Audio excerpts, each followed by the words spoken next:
Hey guys, so today I want to talk about something that I've been thinking about lately. Part of my background is that I graduated from a coding boot camp, and I still say that I'm primarily self-taught because I am, and I still haven't stopped learning, so that's basically why.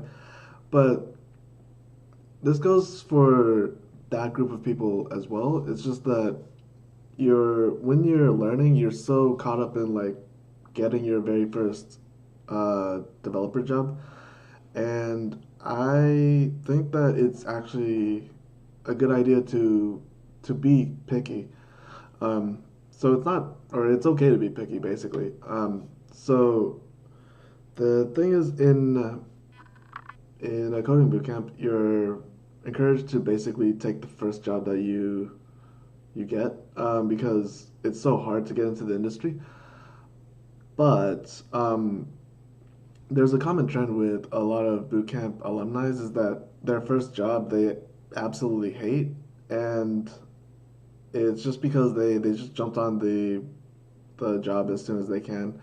So things like some people were meant to do back end work, but they end up being strictly front end, vice versa, and then other times even though you are a front end developer, you get sucked into a design agency.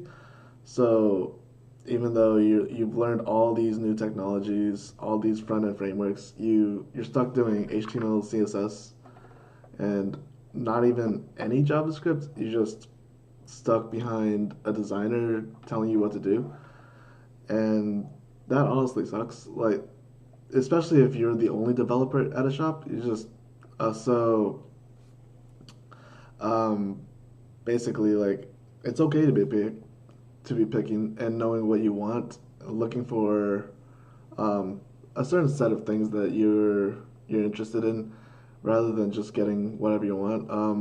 As a side note, like I actually declined my very first job offer just because it wasn't in line with what I was looking for.